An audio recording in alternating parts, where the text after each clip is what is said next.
غنصاوب العسل معكم، الزيت قرفه ديال الحامض، الزيت قرفه، وعاد غادي نزيد 2 كيلو ديال السنيده. بسم الله.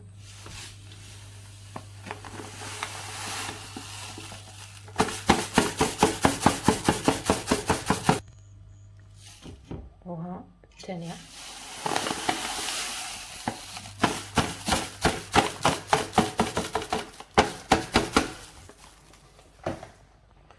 وصافي. ما كنحركو ما حتى شي حاجه، غنتسنى غير شويه يسخن الماء ونخليه على الشمعه 3، خليه 3 ولا 4، وخليه ساعتين ديالو حتى كيوجد.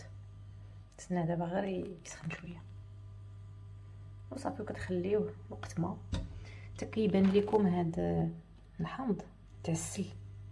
انا هكا باش كنعرفو الصراحه تعسل، ولكن باش كتعرفوه كتخليوه ديك يومين 3 ايام، ديك يومين يعني نهار ولا نقولوا 24 ساعه.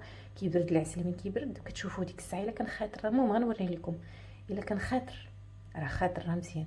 الا كان مازال سايل نزيدوا عليه واحد نص ساعه ديال هكا، ولا رجع سكر كتزيدي عليه واحد شويه ديال الماء وكتعاودي طيبيه. هادشي اللي كنعرف انا شخصيا. ها هو كيولى، عاد طفيت عليه، شفتو كيولى الحامض معسل، عاد كطفوا عليه. المهم تقريبا دار ليا شي 3 السوايع على ما اظن، بلاتي نشوف. شو الحامض كيولي ملي كنحيدو، شو العسل ها بيدي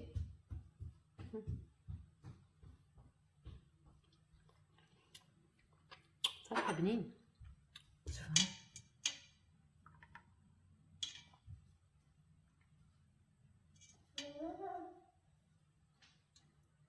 نقدر نخليه واحد نص ساعه اخرى.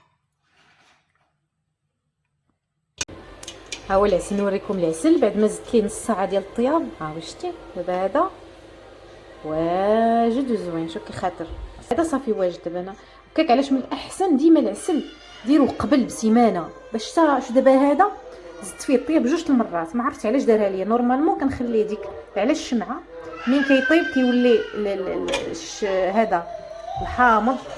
شوف ويلي ويلي ويلي ويلي ويلي مشات. شوف الحامض كيولي معسل، رغم ذلك ولا ليا جاري. وزدتو الطياب وشوفوها. شوف فضائح. شوف انا زعما نديرش حاجه بدون فضائح. شوف الصراحه ما عليناش.